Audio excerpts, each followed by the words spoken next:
Quiapo, anong unang pumapasok sa isip mo kapag binabanggit ito? Siyempre ang simbahan at libu-libong deboto ng Nazareno.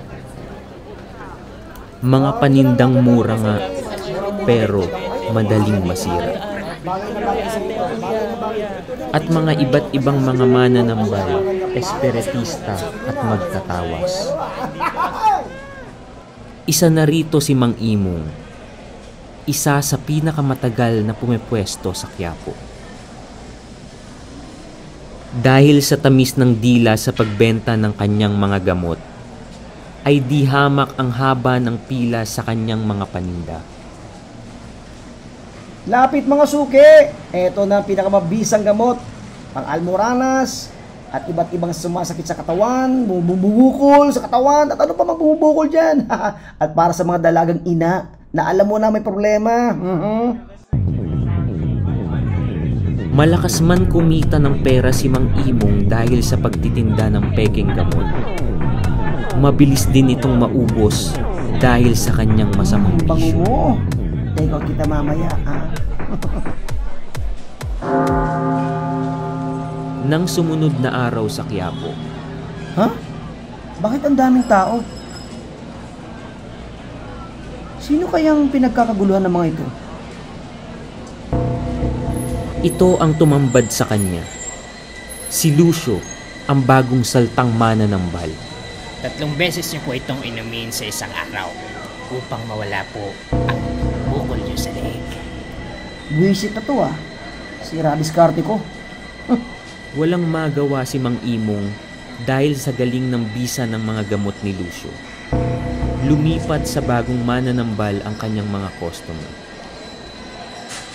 Nagmamadaling umuwi si Mang Imong sa galit. Lintik lang walang ganti. Buwisit ka. Umuwi ito sa kanilang probinsya ng mismong araw na iyon. Hindi siya papayag na mawala ang kanyang pinagpaguran.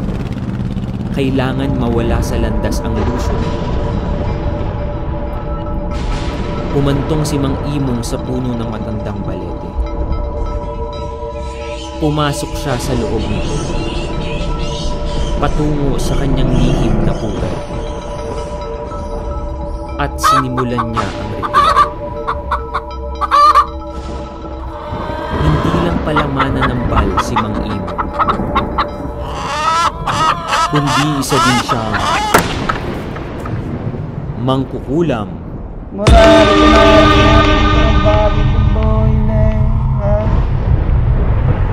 Miswaring ko mo kari masih para sa mga lagi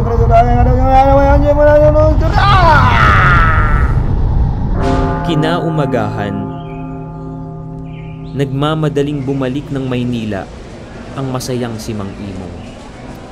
At nagisnan niya ang putlang-putla at nanghihinang si Lucio. Mukhang umepekto ang kulam ko sa gagong to.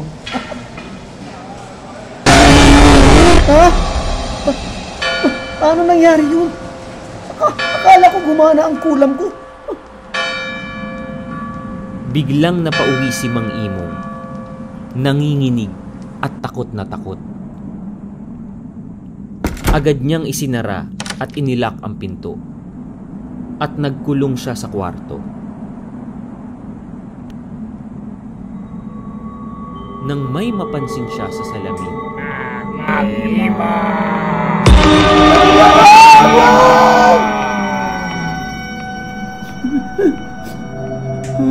Alam ko ang mga pinagagawa mo, Mang Imong.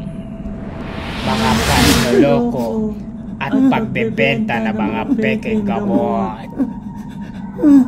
At ang pagkulam sa akin, alam ko ang lahat ng iyon. Ang hindi mo lang alam ay ako ay anak ng Diablo at lahat ng pagkulam mo ay walang epekto sa akin. Iyon ay ipinabalik ko na sa iyo. At sa impyerno, masusunod ang iyong kaluluwa.